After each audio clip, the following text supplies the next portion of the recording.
one Pictoon. December 22nd, 2012 will be the first day of the 14th Bactoon.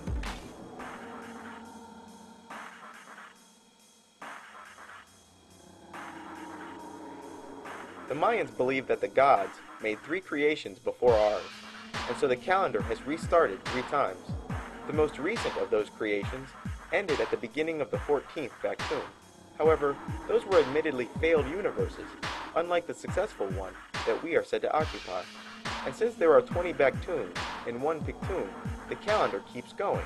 So the only thing that ends on December 21st, 2012 is the end of a 394-year cycle. But this is not the end of time, simply the rolling over of the odometer.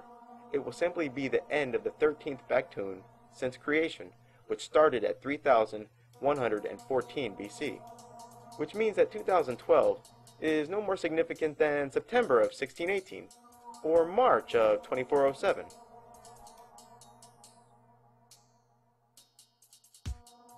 And as for Mayan prophecies of disaster, there is only one prophecy the Mayans ever made regarding 2012, the arrival of Balan Yukta from the sky. Balan Yukta is a Mayan god of war, creation, conflict, and the underworld.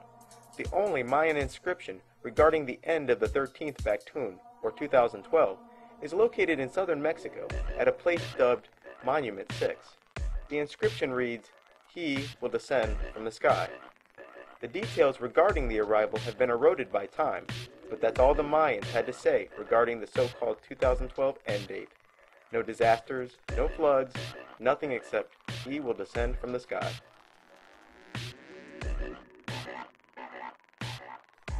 Further, it's clear that the Mayans by no means considered 2012 to be the end of time, because there are other Mayan inscriptions relating to events that are said to occur in the year 4772. Why would the Mayans talk about events occurring at the end of the 20th Bactoon, the year 4772, if the calendar stops at the end of the 13th Bactoon? So maybe the reason those History Channel scholars simply tell you what the Mayans said would happen on 2012 without quoting the Mayans themselves is that they don't have the option to. In the history of archaeology, only a single Mayan prediction regarding 2012 exists, the arrival of Balan Yukta from Monument 6.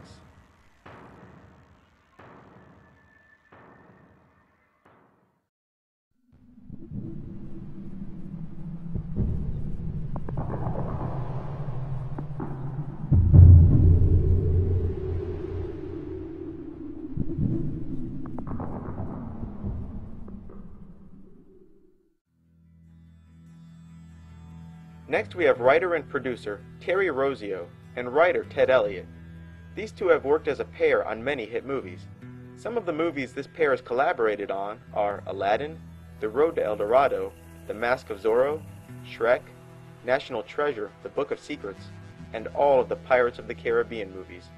They even worked together with Roland Emmerich on his film Godzilla. Didn't help much.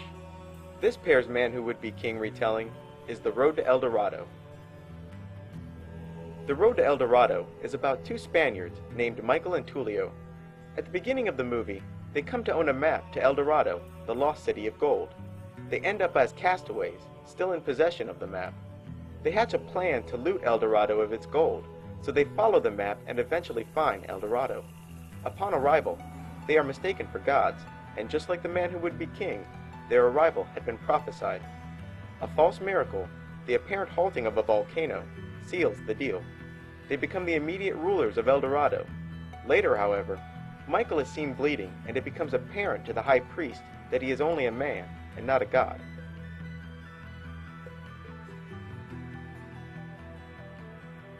By the end, the two had separate plans. One intended on remaining with the primitive people as ruler, while the other, Tulio, intended on going home with his half of the gold.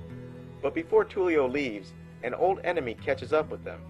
During the panic of escape, the pair watch all their treasure wasted. The Road to El Dorado, even more than Stargate, has scenes that appear to deliberately draw from The Man Who Would Be King. Ted Elliott and Terry Rossio also wrote the stories for the Pirates of the Caribbean. In Part 2, Dead Man's Chest, Jack Sparrow, the central character of the movie series, has arrived by boat to a primitive island where he has been mistaken for a god. The natives decide to paint eyes on his face, symbolizing his divinity. Just another retelling, it appears.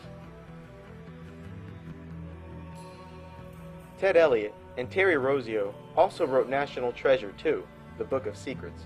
The first National Treasure movie is loaded with blatant Illuminati symbolism, but the second National Treasure movie is more subtle, and similar to Elliott's and Rossio's The Road to El Dorado, once again, the whole movie revolves around the location and plundering of the lost City of Gold. The movie depicts the City of Gold almost exactly as it was depicted in The Road to El Dorado.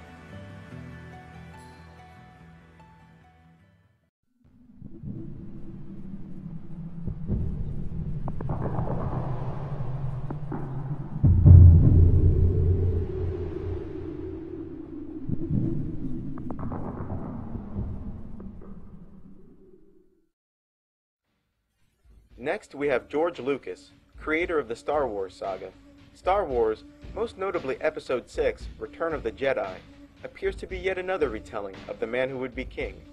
Han Solo from Star Wars and Danny from The Man Who Would Be King have tons in common.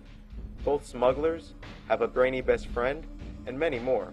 Even Darth Vader, who is probably film history's most infamous villain, appears to be based on Jesus Christ. But that's not the end of his storytelling. Apparently, Lucas's Jedi isn't Lucas's at all.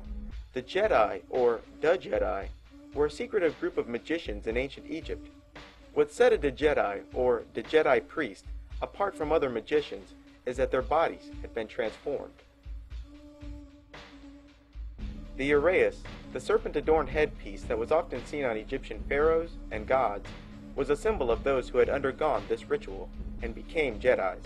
The serpent was placed over the forehead because the forehead was the location of the third eye. The serpent was used because it symbolized those who had their kundalini, or inner serpent, raised from the base of their spine up through the chakras and placed into the foreheads. Djed means spinal column.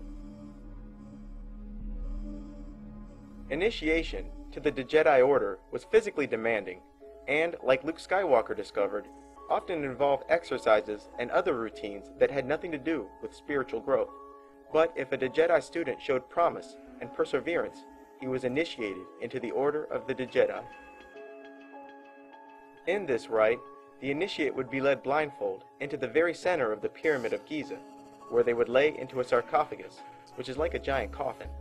From there, while clinically dead, certain incantations are said over the coffin. 3 days later, the person would be reborn as a Jedi, with abilities that we would associate with powerful magicians.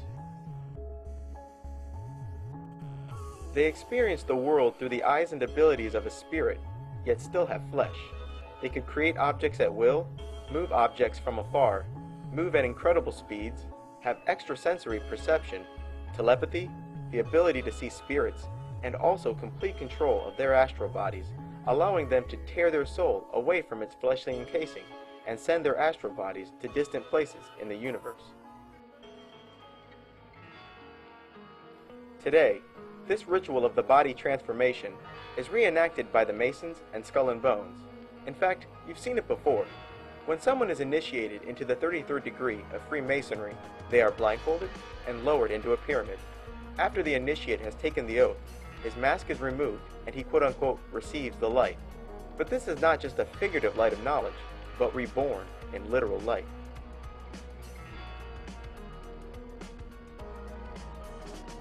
The film From Hell, starring Johnny Depp, is about an investigator who smokes opium to receive visions of the future and past. Against him is a series of murders perpetrated and concealed by the Freemasons, who occupy all the significant seats of power in 19th century London. The movie depicts a reenactment of this most secretive ritual. Let the brother receive the light.